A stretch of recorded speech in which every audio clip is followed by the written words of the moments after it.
नमस्कार, मैं हूं प्रवीण तिवारी। लोकसभा के आखिरी चरण के चुनाव के लिए उल्टी गिनती की शुरुआत हो चुकी है। शनिवार 1 मई को 8 राज्यों की शेष 57 सीटों के लिए मतदान होगा। अंतिम चरण में कुल 904 उम्मीदवार मैदान में हैं, लेकिन इससे पहले राम मंदिर पर जुबानी जंग तेज हो गई है। उत्तर प्रदेश के सलेमपुर में केंद्रीय गृह मंत्री अमित शाह ने कहा है कि 70 साल से कांग्रेस का अटकाया हुआ राम मंदिर नरेंद्र मोदी ने बनवाया है। ये चुनाव राम भक्तों पर गोली चलाने वालों और राम मंदिर बनाने वालों के बीच का चुनाव है। राम भक्तों पर गोली चलाने वाली सपा और कांग्रेस को वोट दे सकते हैं क्या, यह सवाल पूछा गया।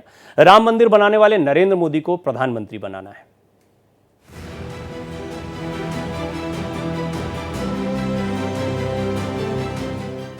आखिरी चरण के चुनाव प्रचार में महज कुछ दिन बचे हैं, लेकिन उससे पहले जुबानी जंग चरम पर है। वार पलटवार के इस दौर में कोई भी पीछे नहीं रहना चाहता। इस कड़ी में अब गृह मंत्री अमित शाह ने मोर्चा संभालते हुए विपक्ष पर जोरदार हमला बोला है। उत्तर प्रदेश के सलेमपुर में केंद्रीय गृह मंत्री अमित शाह ने कहा कि 70 साल से कांग्रेस का अटकाया हुआ राम मंदिर नरेंद्र मोदी ने बनाया। ये चुनाव राम भक्तों पर गोली चलाने वाले और राम मंदिर बनाने वालों के बीच का चुनाव है। 70 साल से एक कांग्रेस ने अटका हुआ राम मंदिर नरेंद्र मोदी जी ने बनाया, नरेंद्र मोदी जी ने बनाया। भाइयों बहनों, ये चुनाव किसके बीच में है? ये चुनाव राम भक्तों पर गोली चलाने वाले और राम मंदिर बनाने वालों के बीच का चुनाव। गौरतलब है कि इससे पहले हिमाचल प्रदेश के शिमला से भी पीएम मोदी ने राम मंदिर को लेकर कांग्रेस पर जोरदार हमला बोला था और कहा था कि अगर कांग्रेस सत्ता में आई तो वो राम मंदिर पर ताला लगवा देगी। कांग्रेस के अंदर साजिश चल रही है, अगर सत्ता में आए तो फिर से राम मंदिर को ताला लगा देंगे और रामलला को टेंट में रहने के लिए मजबूर कर देंगे। ये इनकी सोच है। क्या ये होने देंगे? क्या आप ऐसा अवसर उनको लेने देंगे क्या? साफ है, शनिवार को 7वें और आखिरी चरण का मतदान होना है, लेकिन उससे पहले राम मंदिर के मुद्दे पर भीषण संग्राम छिड़ा हुआ है। बीजेपी और इंडी गठबंधन के बीच इसे लेकर एक दूसरे पर हमला जारी है। गौरतलब है कि इससे पहले कांग्रेस के एक बड़े नेता ये बयान दे चुके हैं कि उनकी सरकार के आने पर राम मंदिर का शुद्धिकरण करवाया जाएगा। ऐसे में देखना होगा कि 4 जून को किसे भगवान राम का आशीर्वाद मिलता है और कौन खाली हाथ रहता है।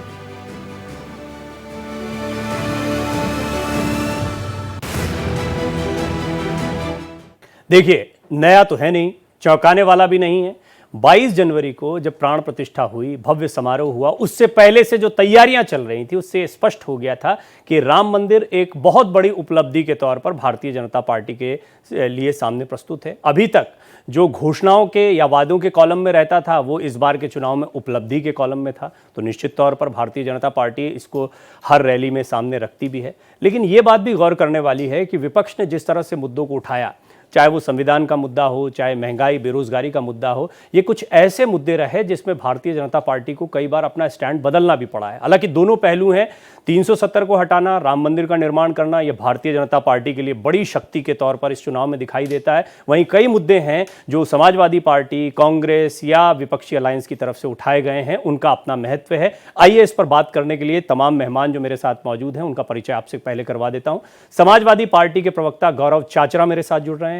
चंद्रमोहन शर्मा जी जो कि कांग्रेस नेता हैं वो मेरे साथ जुड़ रहे हैं। विमल सिंह जी भारतीय जनता पार्टी के प्रवक्ता मेरे साथ जुड़ रहे हैं और प्रोफेसर सौरभ मालवीय राजनीतिक विश्लेषक के तौर पर एक बार फिर मेरे साथ जुड़ रहे हैं। मैं आप सभी का बहुत बहुत स्वागत करता हूं।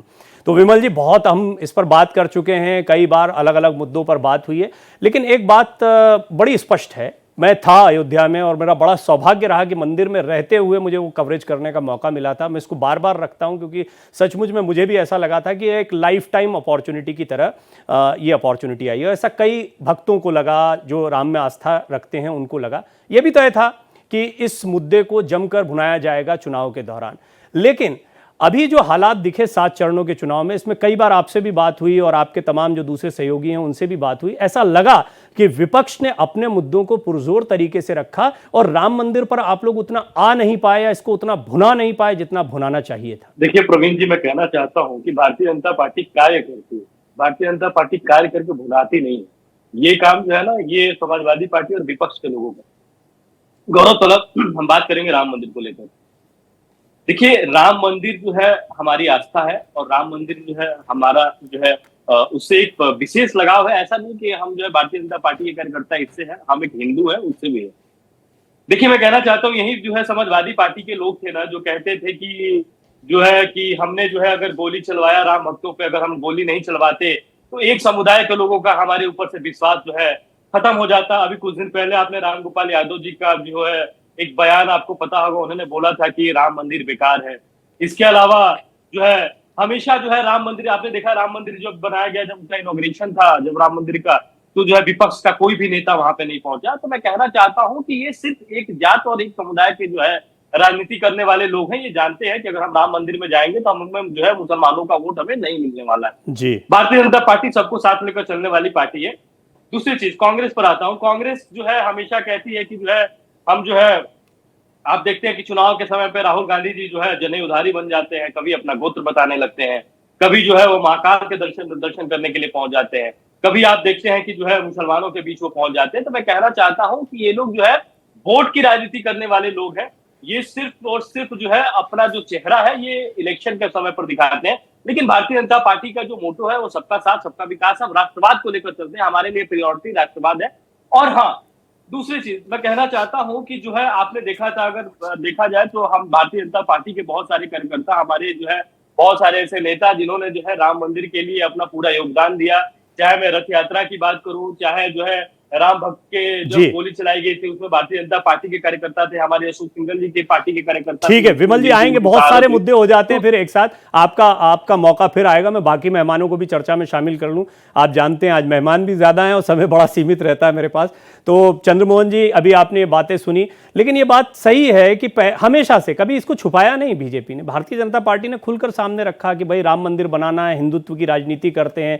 घोषणा जब करते थे टॉप पे रहता था यह मुद्दा, तो निश्चित तौर पर उपलब्धि के कॉलम में इस बार रखा है। और जनता जो भक्ति भाव से राम मंदिर में की प्राण प्रतिष्ठा को देखती रही, वो निश्चित तौर पर इससे प्रभावित हुई होगी। कैसे इनकार किया जा सकता है इससे? देखिए, बिल्कुल प्रवीण जी, आप बात को ठीक कह रहे हैं कि उन्होंने छुपाया नहीं, लेकिन इसका इस्तेमाल बेखूबी कर दिया।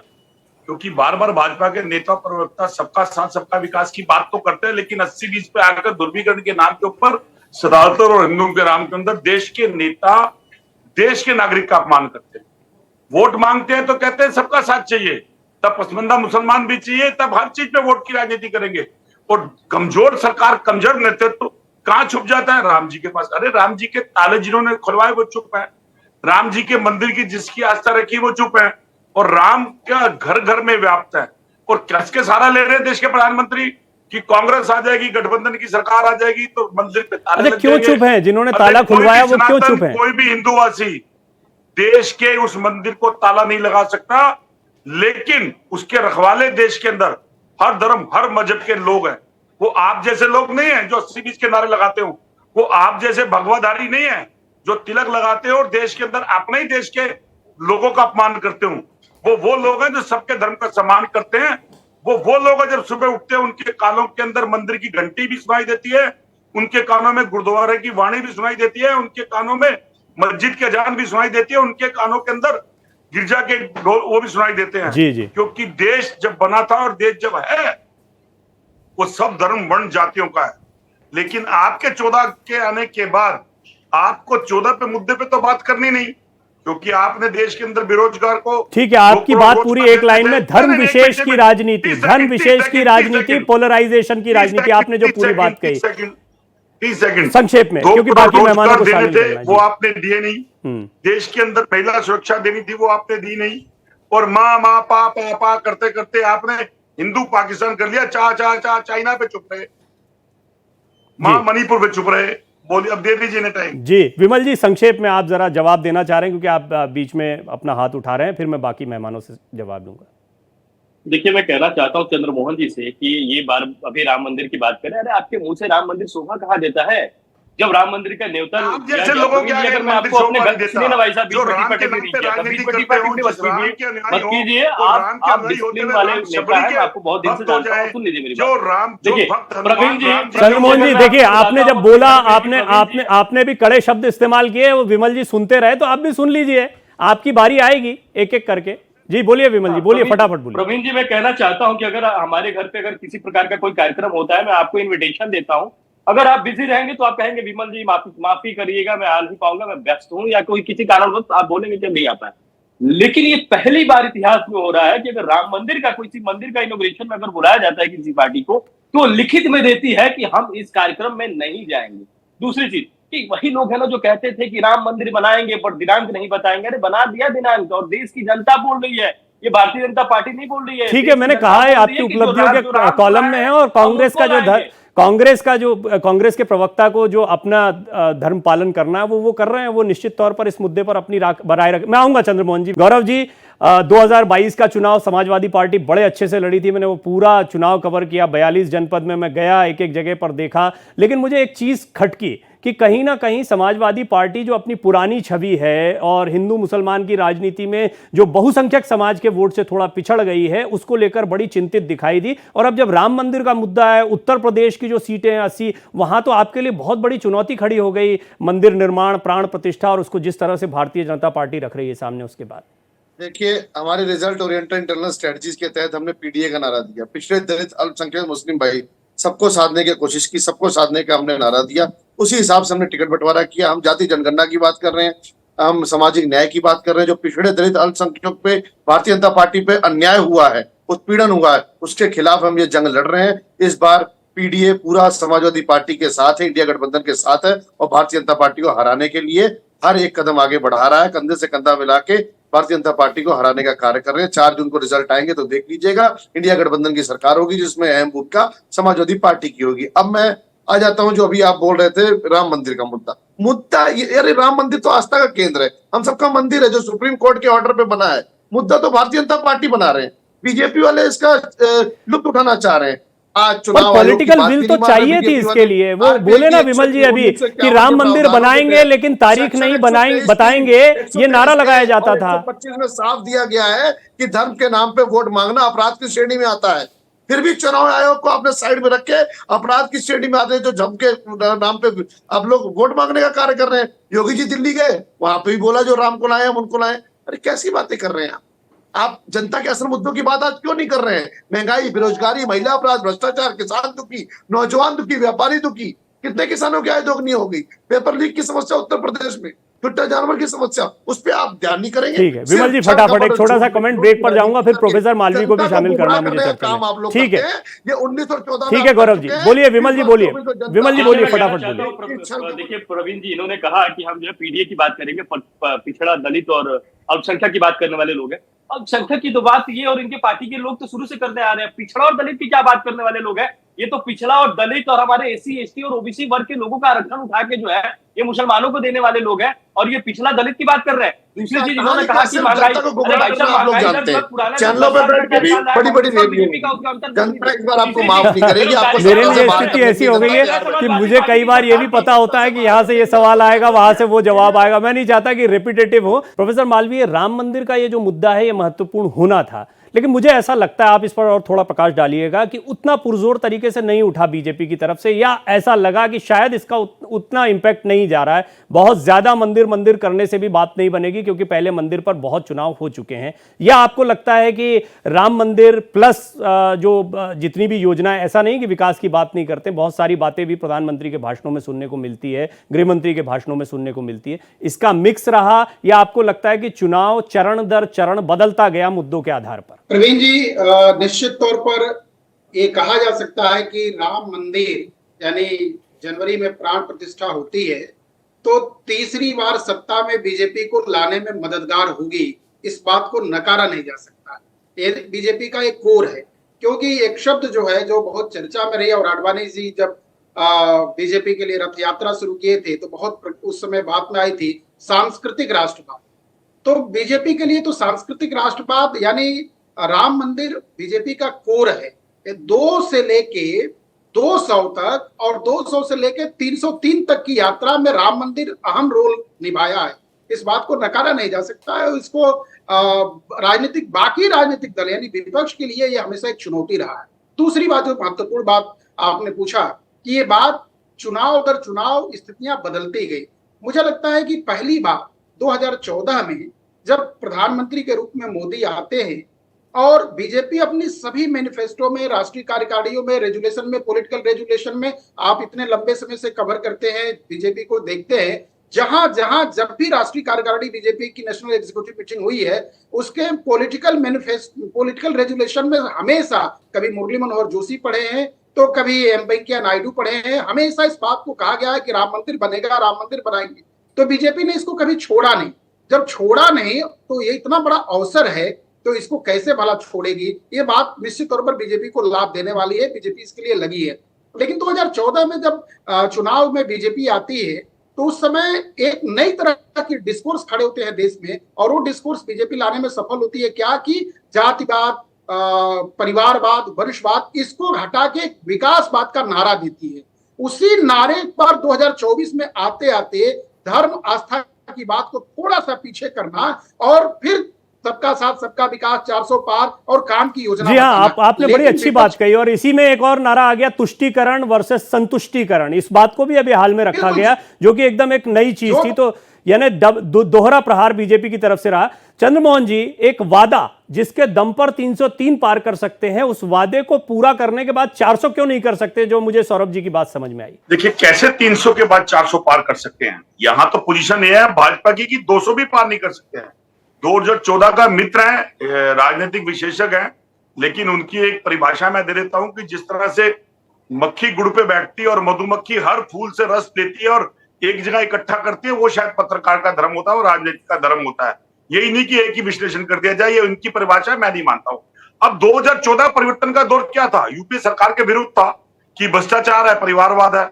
आप इलेक्शन लगा, भाजपा ने, देश की जनता ने सर मोड़ लिया, सरकार दी। 19 में आप आए तो 19 के अंदर आपने किसका सहारा लिया? देश के अंदर जो मुद्दे खड़े करे आपने, क्या बेरोजगारी दूर करी? क्या आपने महंगाई दूर करी? क्या नारी की सुरक्षा का मैटर के ऊपर काम करा? नहीं करा। आपने 19 किसके पीछे छुपे? पुलवामा के पीछे। 19 को पुलवामा के छुपने के बाद जो आपने 60 दिन मांगे थे, जो 5 साल मांगे थे, उसके 10 साल देश की जनता ने दिए। और 10 साल के बाद भी देश के प्रधानमंत्री क्या कहते हैं? 2 करोड़ रोजगार मांगने के ऊपर नील बटा सन्नाटा।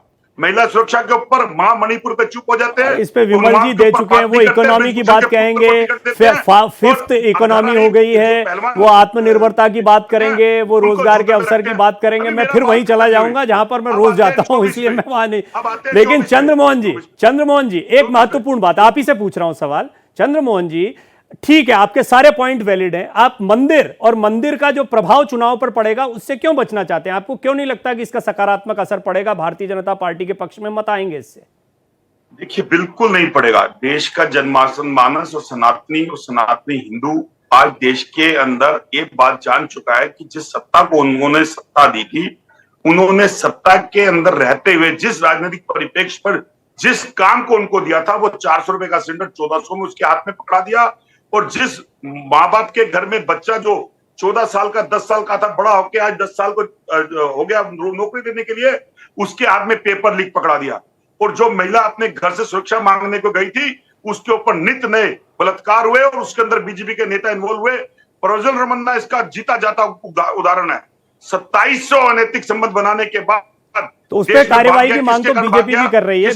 बीजेपी कहां उसका समर्थन कर रही है? अब उसके बाद देश के अंदर ये ज्वलंत मुद्दे हैं डॉक्टर साहब, और वो मुद्दे आज देश से न्याय मांग रहे हैं उस व्यक्ति। ठीक है चंद्रमोहन जी, ठीक है, आपकी बात हुई।